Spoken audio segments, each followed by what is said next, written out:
कराची की बात करेंगे। हम देख रहे हैं कि पिछले साल बारिशों के लिए कराची तैयार नहीं था और इस साल भी यही ख़दशा है, इस बरस भी यही ख़दशा है कि बारिशों के लिए कराची तैयार नहीं। बिल्कुल ऐसा ही है। गुज़श्ता साल की तबाहकुन जो बारिशें थीं, कई लोगों की जानें उससे चली गई और लाखों लोग मुतासिर हुए थे।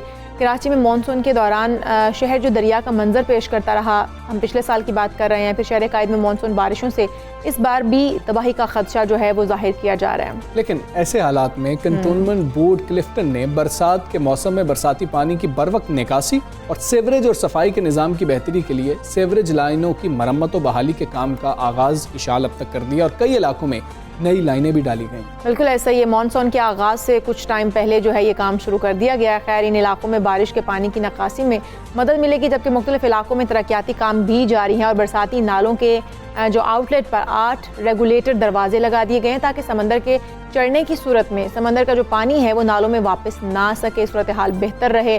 देखते हैं इस बार जब मानसून शुरू होगा तभी पता चलेगा कंटोनमेंट बोर्ड ने कितना काम जो है वो अब तक किया है। क्या तैयारी है? कंटोनमेंट बोर्ड ने बरसाती पानी की निकासी और दीगर कामों के लिए मुख्तलिफ मशीनरी भी खरीदी है और इसी हवाले से हम बात करेंगे। हमारे साथ मौजूद deputy CEO cantonment board Clifton doctor Rizwan साहब, अस्सलाम वालेकुम, गुड मॉर्निंग। सर, ये बताइएगा इस साल कंटोनमेंट एरिया में आपने बारिश के पानी के निकास के लिए क्या क्या इकदामात बर वक्त कर लिए हैं? जी, अस्सलाम वालेकुम जी। देखिए, सबसे पहले तो मैं आपको थोड़ा सा एक इंट्रोडक्शन देना चाहूँगा कंटोनमेंट बोर्ड क्लिफ्टन का, क्योंकि कराची एक मेगा सिटी है और इसमें 6 डिस्ट्रिक्ट्स हैं और उसके अंदर डिफरेंट बॉडीज़ काम करती हैं। कंटोनमेंट बोर्ड क्लिफ्टन का जो एरिया है ये कराची का साउथ डिस्ट्रिक्ट का भी सदर्न पार्ट है और सी व्यू का एरिया जो है वो हमारे इलाके में फॉल करता है। हमारा जो एरिया ऑफ जुरिसडिक्शन है ये कोई 54 स्क्वायर किलोमीटर है। ठीक है। अब इसमें एक चीज़ बड़ी है, मैं बताना पहले कि जो हमारा एरिया है ये बिल्कुल सी लेवल के ऊपर है और ये hardly on average 1 foot above the sea level है। अच्छा। रेस्ट ऑफ कराची जो है इससे ऊपर है और इसके अलावा कुछ ऐसे एरियाज़ भी हैं जो प्रॉपर हिली एरियाज़ हैं जो पुराने आपको मालूम होंगे। उसमें होता है कि जो सारे शहर का पानी है इधर जहाँ पे बारिश होती है हमारे इलाके का पानी और उसके अलावा बाकी पानी भी फ्लो होके हमारे एरिया में आता है। तो हमारे एरिया में निकासी आब और ये जो उसके बाद बारिश होने के बाद जो डिवाटरिंग है वो एक डेफिनेटली एक चैलेंज होता है।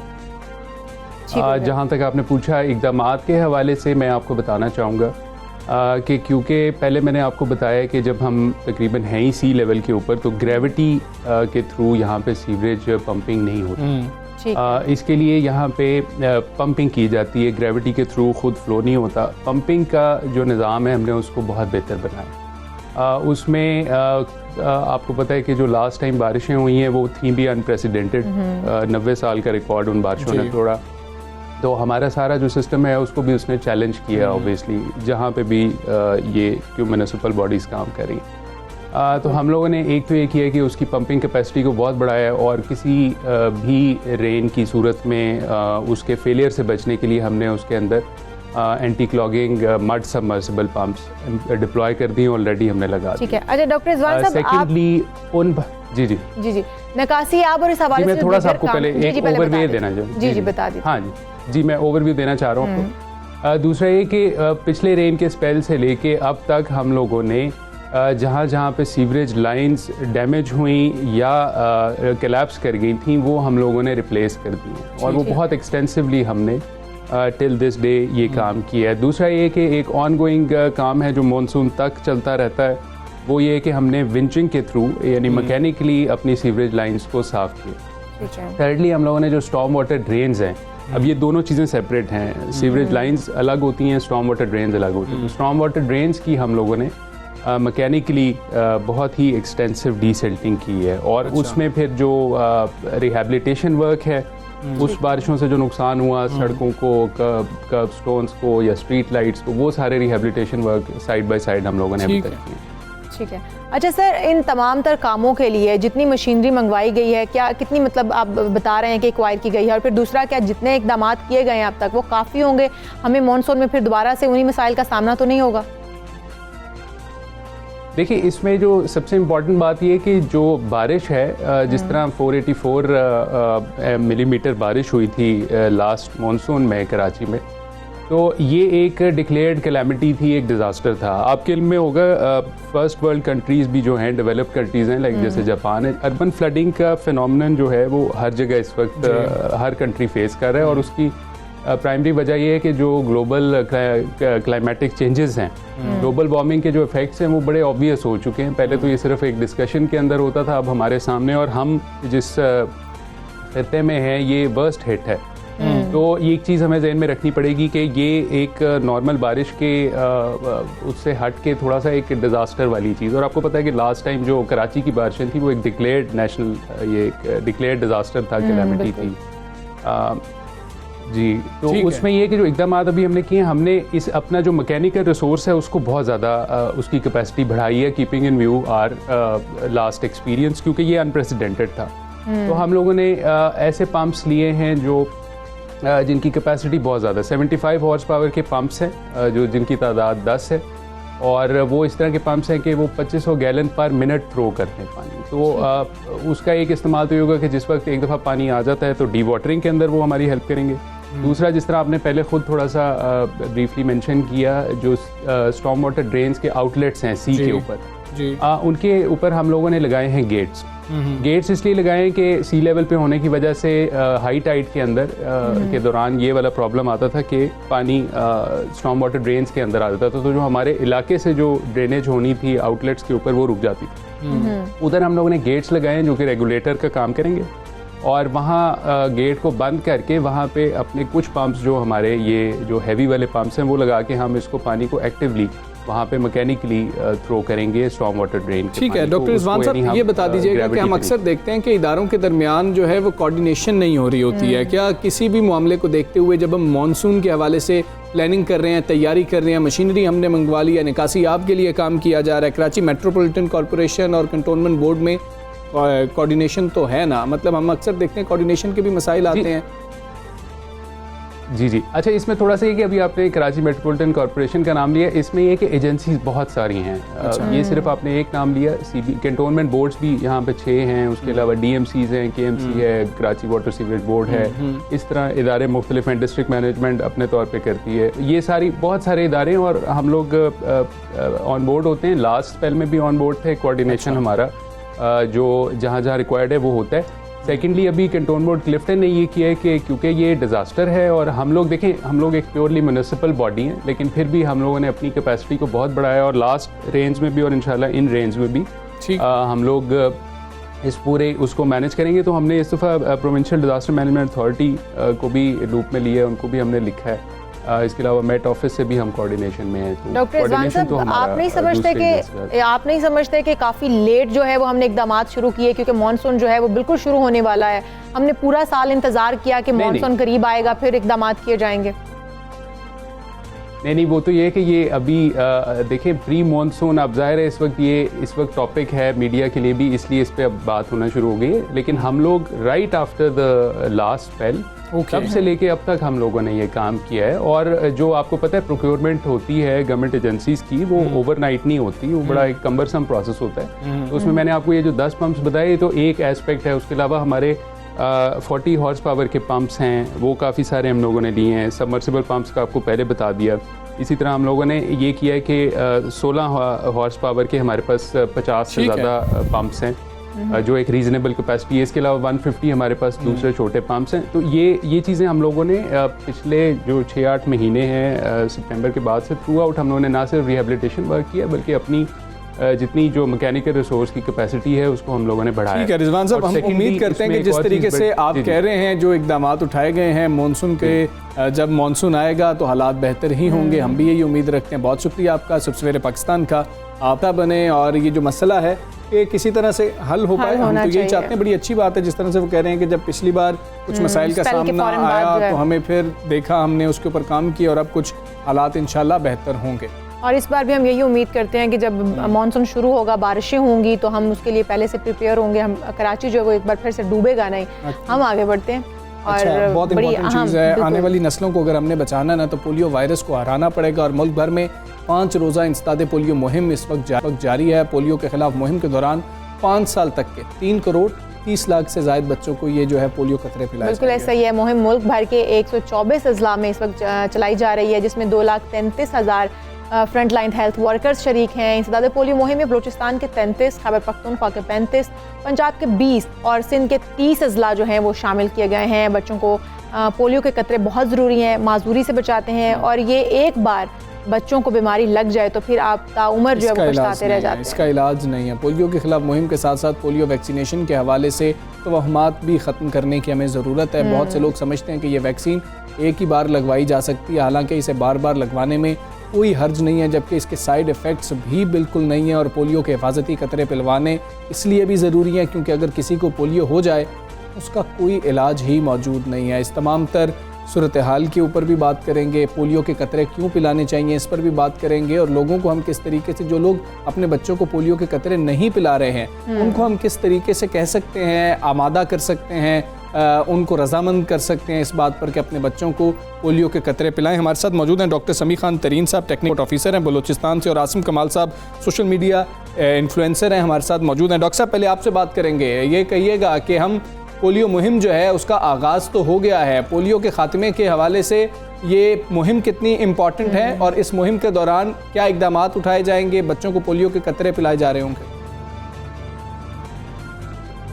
बिस्मिल्लाहिर्रहमानिर्रहीम, अस्सलाम वालेकुम। सबसे पहले तो मैं आप लोगों का इंतहाई मशकूर हूँ कि आपने मौका दिया और इस अहम टॉपिक पे बात करने का मौका फराहम किया।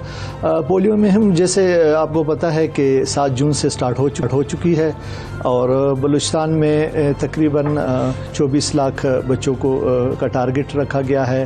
हमारे टोटल 33 डिस्ट्रिक्ट्स हैं और इसमें तकरीबन हमारे जो Tier 1 के जिसे हम कहते हैं जो हाई रिस्क हमारे यूसीज़ हैं उनको 128 हैं, तो इनको टारगेट किया गया है। बात यह है कि इस साल ये हमारी तीसरी कैंपेन है और हमारी टीमें फील्ड में निकली हैं। इससे पहले थोड़ा सा एक आपने देखा होगा कि पैंडेमिक जो कोविड की वजह से पिछले साल थोड़ा सा कैंपेन्स में थोड़ा सा ब्रेक आया था, जो हमने वापस जुलाई और अगस्त में रिज्यूम किया और बड़ी एफर्ट की हमारे पोलियो स्टाफ ने कि कैंपेन दोबारा रिज्यूम हो। अब हमारे पास क्योंकि बलूचिस्तान इस साल पाकिस्तान में सिर्फ एक ही पोलियो केस रिपोर्ट हुआ है। आसिम हमारे साथ मौजूद हैं। आसिम कमाल, आप बताइएगा, आप क्योंकि सोशल मीडिया पर भी बड़े मुतहरक हैं, किस तरीके से आप लोगों को तरगीब देंगे, क्योंकि लोग जो हैं वो अफवाहों पर बहुत ज़्यादा यकीन रखते हैं और उन्हें ये लगता है कि शायद ये वैक्सीन नहीं लगवानी चाहिए। किस तरीके का रुझान आप देख रहे हैं और आप किस तरीके से लोगों को मोटिवेट करेंगे? अस्सलाम वालेकुम। सबसे पहले तो बहुत शुक्रिया आप लोगों का कि आप लोगों ने मुझे इस काबिल समझा कि मैं इस हवाले से कुछ बोल सकूं। ये एक बहुत अच्छा इनिशिएटिव है कि लोगों में अवेयरनेस क्रिएट करें इस हवाले से कि पोलियो वैक्सीनेशन जो है वो बच्चों के लिए क्यों ज़रूरी है। अक्सर लोगों के जहनों में ये सवाल आता है कि मतलब ये ख्यालात आते हैं या मिसअंडरस्टैंडिंग क्रिएट हो चुकी है कि पोलियो वैक्सीनेशन से बच्चे बीमार हो जाते हैं, पेट में दर्द हो जाता है या फिर कमज़ोर बन जाते हैं, बल्कि ये बिल्कुल इसका ऑपोजिट है। पोलियो वैक्सीनेशन से बच्चे कमज़ोर नहीं बल्कि ताकतवर होते हैं और वो पोलियो जैसी बीमारी से यानी माजूरी से वो बच जाते हैं। तो ये गांव साइड पे अक्सर ये होता है कि पोलियो के कतरे नहीं पिलाए जाते। इन लोगों की ये जहनीत है कि ये कोई अफवाह है या मतलब कोई इस तरह की चीज़ है, लेकिन जो पोलियो के कतरे से बच्चे उसके मुस्तकबिल जो है मजबूत होता है, उनका मुस्तकबिल रोशन होता है, वो पोलियो जैसी बीमारी और माजूरी और इन चीज़ों से और ये भी कहा जाता है कि बार बार पोलियो के कतरे क्यों पिलाए जाते हैं, एक बार से वो खत्म, बार बार पोलियो के कतरे अगर पिलाएंगे तो इससे ही बच्चों को फ़ायदा होगा। ये हमारे बच्चों के फ़ायदे के लिए है और मैं बहुत खुशकिस्मत हूँ कि मेरे घर पोलियो वैक्सीनेशन की टीम आई थी और जिस तरह उसने मेरे बेटे को पोलियो की वैक्सीनेशन कराई और बहुत अच्छे से सब मामला जो है ना उन्होंने हल किया।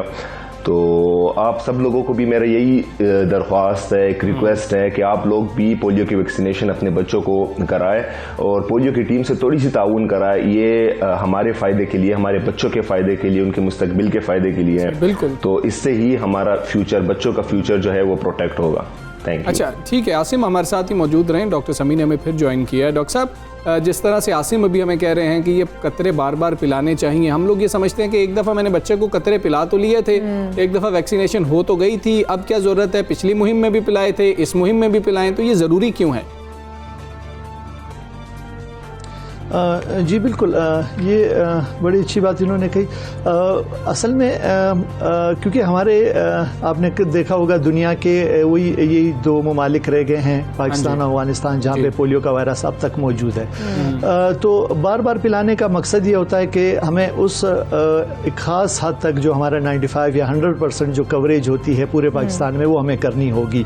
बार बार पिलाने का मकसद ये है कि वायरस क्योंकि हमारे इलाके में एग्जिस्ट कर रहा है, हमारे इन्वायरमेंट में है, तो और सिर्फ अगर मैं कहूँ यहाँ पे एक बात कहूँ सबके इत्ला के लिए कि पोलियो से बचने का सिर्फ वाहिद ज़रिया यही वो 2 ड्रॉप्स हैं, इसके अलावा कोई ट्रीटमेंट नहीं होती।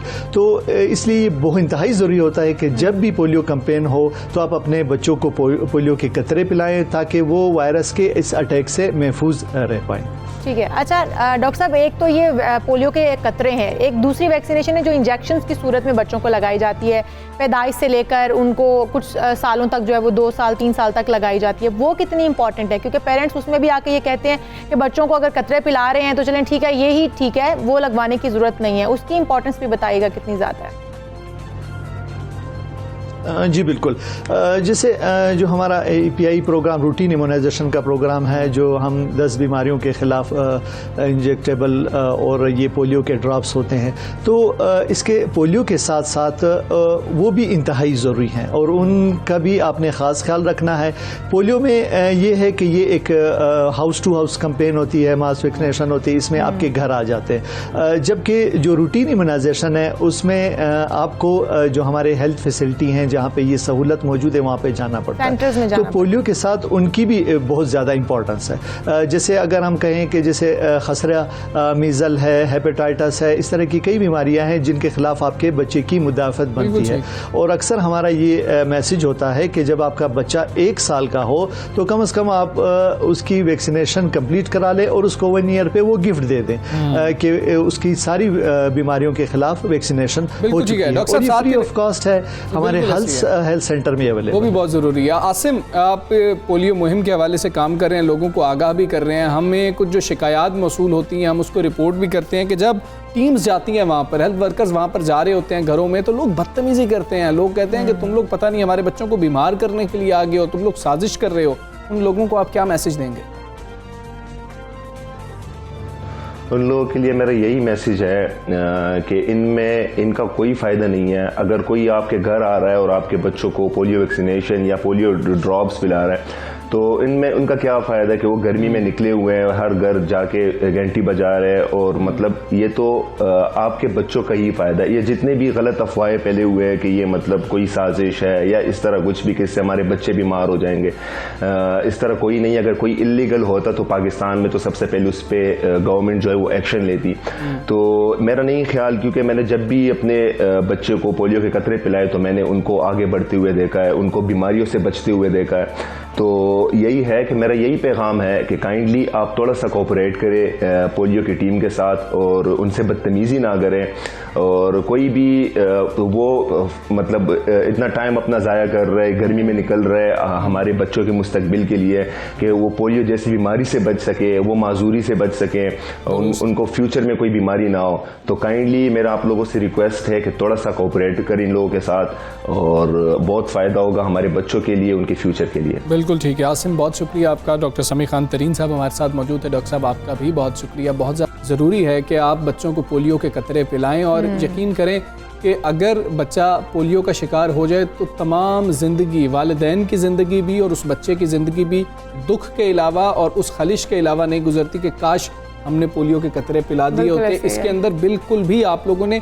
कोताही तो बरतनी नहीं है कि हमने पिछली दफ़ा पिलाए थे, कोई नहीं इस दफ़ा नहीं भी पिला पाएंगे। अक्सर ऐसा होता है शाल कि बच्चा जो होता है वो अपने दादा के घर में होता है ना, तो जब पोलियो मुहिम शुरू होती है तो ख़वातीन अपने घरों को भी जा रही होती हैं, मतलब अपने वालिदैन के घरों में, तो वो फिर अपने नाना के घर में जाता है। तो इसी दौरान जो है वो पोलियो की मुहिम खत्म हो जाती है और वो कतरे नहीं पिला पाते हैं। लेकिन आप सेंटर्स पे जा सकते हैं, वहाँ पे आप पोलियो खुद ड्रॉप्स जाना है, पिलवा हाँ। सकते हैं। बिल्कुल ऐसा ही है। दूसरा अगर फोन कर मिस हो सकते गए हैं कि हमारा बच्चा नहीं पी सका, वो दोबारा आती है टीम बिल्कुल आपको ऐसा ही पिलाने के है। लिए। और टीम दोबारा आती है। अगर आप टीम को भी कांटेक्ट नहीं करना चाहते तो इनके सेंटर्स मौजूद हैं, जो सेहत के डिपार्टमेंट्स ऐसे बनाए गए हैं। आप वहाँ पर जाके उन सेंटर्स पे अपने बच्चों को पोलियो के ड्रॉप्स पिला सकते हैं। लेकिन मसला सिर्फ यही है कि जो लोग ये सोचते हैं कि ये गैर ज़रूरी हैं, इनको नहीं पिलाना चाहिए, तो ये अपने दिमाग से निकाल दें। बहुत ज़रूरी है, अपने बच्चों को पोलियो ड्रॉप्स ज़रूर पिलाएं। यहाँ पर हम एक ब्रेक लेंगे, ब्रेक के बाद वापस आएंगे। Stay with us.